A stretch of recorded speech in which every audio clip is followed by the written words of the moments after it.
Aujourd'hui, nous allons parler des inhibiteurs d'enzymes et en particulier les inhibiteurs compétitifs. Alors qu'ils soient compétitifs ou autres, les inhibiteurs ils vont former des interactions avec l'enzyme qui a déjà réagi avec son substrat, qui a donné un complexe ES ou qui ne l'est pas. Il va y en avoir possibilité de fixation de cet inhibiteur de différentes manières, selon ce schéma qui est à votre gauche. Soit qu'il y ait fixation de l'inhibiteur sur l'enzyme libre, et pour donner un complexe binaire entre l'enzyme et l'inhibiteur, EI, qui ne donne rien, c'est un complexe non productif, par rapport au complexe productif qui est ici, enzyme substrat, et qui donne des produits plus régénération de l'enzyme. Soit que cet inhibiteur se greffe sur uniquement l'enzyme complexée préalablement avec le substrat, qui est ES, pour donner quelque chose qui est ESI, un complexe ternaire, et qui va avoir des conséquences très importantes au niveau de la cinétique de l'enzyme. Soit aussi que cet inhibiteur va faire les deux en même temps, fixation sur la forme libre de l'enzyme et fixation sur la forme complexée de l'enzyme. Alors aujourd'hui, on va parler des inhibiteurs qui sont compétitifs, et ces inhibiteurs compétitifs, ils vont se fixer uniquement sur la forme libre de l'enzyme, la forme E, pour en donner un complexe qui est binaire, de type EI, avec bien sûr des constantes. Ici, il s'agit d'une constante KI, la constante de dissociation de l'inhibiteur par rapport à la constante de dissociation du substrat ici, et qui remplace un tout petit peu, plus ou moins, la constante Km et qui donne une information sur l'affinité qu'a l'enzyme pour son substrat ici. Et lorsqu'on veut étudier un inhibiteur, on va tout simplement s'occuper de cette région ici, de cet équilibre, pour voir comment il va évoluer et pour connaître aussi comment l'affinité de l'enzyme elle va changer. Est-ce qu'il va augmenter ou il va diminuer? Est-ce que cet inhibiteur elle va gêner l'interaction de l'enzyme vis-à-vis de son substrat, ou bien il va le bloquer, et ainsi de suite. Lorsqu'il s'agit d'inhibiteurs qui sont compétitifs, le schéma ici à votre droite animé, il représente tout simplement la formation unique de complexes qui sont uniquement binaires. Binaires entre l'enzyme et le substrat ici, ou entre l'enzyme et l'inhibiteur ici. Mais il ne s'agit absolument pas de formation de complexes qui sont ternaires.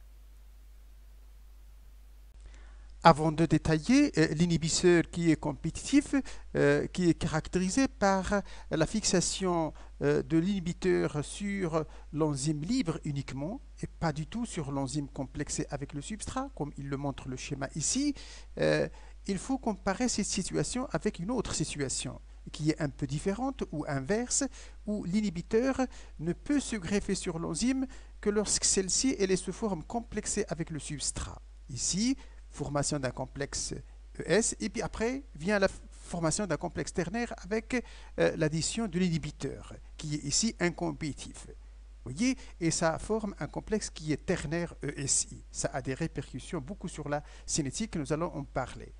Une dernière situation aussi qui est caractérisée cette fois-ci par la fixation de l'inhibiteur et sur la forme libre et sur la forme complexée avec le substrat. Et c'est quelque chose qu'on peut schématiser par le schéma ci-contre, avec bien sûr toujours formation d'un complexe ternaire ESI. Ce complexe ternaire ESI, ici et là, ne se forme absolument pas du tout lorsqu'il s'agit de la fixation de l'inhibiteur uniquement sur la forme qui est libre de l'enzyme.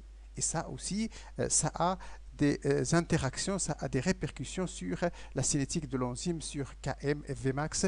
Nous allons en parler. Revenons au cas de l'inhibiteur compétitif. Cet inhibiteur, il est caractérisé par la formation d'un complexe binaire qui se forme suite à la fixation unique de cet inhibiteur sur la forme libre de l'enzyme et pas autre chose.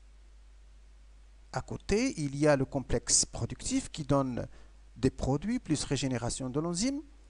Mais que va-t-il se passer au niveau des paramètres Km et Vmax lorsqu'il y a cette interaction entre l'inhibiteur et l'enzyme libre? Que va-t-il se passer à ce niveau-là, au niveau de Ks, qui est est une constante qui renseigne sur l'affinité de l'enzyme lorsqu'on prend son inverse. Elle est comme la Km si vous voulez. La fixation de I sur E, elle déplace l'équilibre en faveur de E. Déplace cet équilibre en faveur de E et aux dépens de ES. Cela veut dire que Ks, il va augmenter Ks qui n'est autre que la concentration de E multipliée par la concentration de S sur ES. Et comme E, il augmente suite à la fixation de I sur E, la concentration de ES, elle va diminuer. La Ks ne peut qu'augmenter. De combien il va augmenter cette Ks? Il va augmenter d'un facteur qui est 1 plus I, la concentration de I sur Ki, évidemment. Donc il sera multiplié la Ks en présence de l'inhibiteur par ce facteur, 1 plus I sur Ki, qu'on aura le temps de démontrer. Quant à la Vmax, est-ce qu'elle change ou elle ne change pas? Il faut partir du fait que ce complexe binaire, il a la caractéristique d'être déplaçable par un excès de substrat, et qui est une condition parmi les conditions de la détermination de Vmax. Vmax est une vitesse comme les autres vitesses, sauf qu'elle est déterminée dans des conditions optimales dont les hautes concentrations de substrat. Cet état ne permet pas la formation de ce complexe. On dit qu'il est déplaçable à 100%. Et donc la vitesse maximale en présence d'un inhibiteur, elle sera égale à la vitesse maximale en son absence. Que se passe-t-il au niveau des équations de vitesse? Les équations de vitesse, en absence d'inhibiteur compétitif ici, la vitesse maximale, ce n'est autre que la vitesse, plutôt la petite vitesse, ce n'est autre que la vitesse maximale multipliée par 1 sur 1 plus Ks sur S. Ou bien Vmax multiplié par S sur S plus Ks.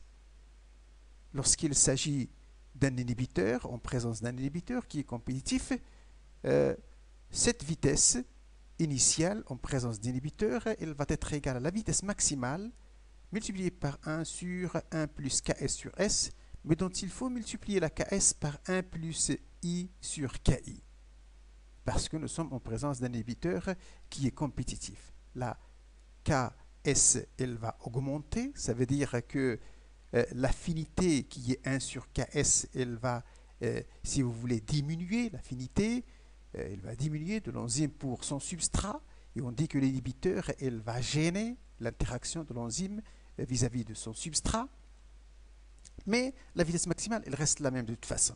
Alors maintenant, concernant les représentations graphiques, les représentations de Michaelis-Menten, V en fonction de S, c'est quelque chose qui donne des courbes de cette nature. En absence d'inhibiteur, les courbes en pointillé, et en présence d'inhibiteur, les changements ils se font au niveau de Vmax sur 2 et au niveau donc de la région qui touche la Ks, la Ks'. La Ks' ici en présence d'inhibiteur, elle est augmentée. C'est une concentration de substrat, si vous voulez, mais qui renseigne sur l'affinité si on prend l'inverse. Lorsqu'il s'agit de la représentation de Lane-Viverberg, qui est 1 sur V en fonction de 1 sur S, elle a comme allure ce qu'on voit devant, une droite sans inhibiteur des traits interrompus. Avec l'inhibiteur, c'est un trait qui est ici plein, mais dans l'intersection sur l'axe des ordonnées, elle donne le point 1 sur Vmax. Et les intersections ici sur l'axe des abscisses, ils renseignent sur la Ks ou la Ks'. Ici, moins 1 sur Ks en absence d'inhibiteur. Ici, en présence d'inhibiteur, c'est moins 1 sur Ks'. Évidemment, l'augmentation de la concentration de l'inhibiteur, c'est dans ce sens-là, dans le sens inverse des aiguilles d'une montre. Si on aurait une concentration supérieure de l'inhibiteur, on devrait trouver une courbe qui va aussi passer par 1 sur Vmax, mais qui va pointer un peu sur l'axe des abscisses comme cela. Nous allons donner quelques exemples de l'application ou des applications des inhibiteurs compétitifs. Les inhibiteurs compétitifs des enzymes sont souvent des analogues de substrats. Ça veut dire des molécules qui ressemblent au substrat mais ne sont pas des vrais substrats. Et que les enzymes, elles vont les utiliser comme des substrats pour conduire à la formation de faux produits. et qui vont arrêter la chaîne métabolique en question. Alors des exemples, ils sont nombreux et je voudrais ici vous en donner juste deux exemples. Le premier exemple concerne le sida et qui concerne une enzyme qui permet la multiplication du virus, du rétrovirus qui cause le sida, et il s'agit de l'enzyme la transcriptase reverse tout simplement. On a pris un analogue structural de la thymidine. La thymidine, que vous connaissez tous, c'est un nucléoside qui présente un OH au niveau du carbone 3'. Alors on a tout simplement enlevé ce OH et on l'a remplacé par N3 de l'azote, 3 au niveau du même carbone 3', et ça a donné ce qu'on appelle l'azidothymidine ou l'AZT, qui est utilisé comme un médicament pour bloquer la multiplication du rétrovirus et pour arrêter donc la maladie du sida. Le deuxième exemple qu'on peut donner, c'est celui des antibiotiques. Les antibiotiques, les sulfamides en particulier, qui vont arrêter la multiplication des bactéries et jouent le rôle donc d'antibiotiques. Les sulfamides, c'est quelque chose qui a cette structure comme ce qu'ils voient devant vous, hein, l'acide para-aminobenzoïque. Avec une fonction carboxyle ici, il sera remplacé tout simplement par SO2 à ce niveau, au niveau de sulfamide. Et puis ce sulfamide, lorsqu'il s'agit de fabriquer l'acide folique nécessaire pour la multiplication des bactéries, ce sulfamide il sera greffé à l'intérieur de l'acide folique à la place de l'acide aminoparabenzoïque qui va donner un faux produit qui va bloquer la multiplication des bactéries et puis après donc la guérison qui suivra évidemment.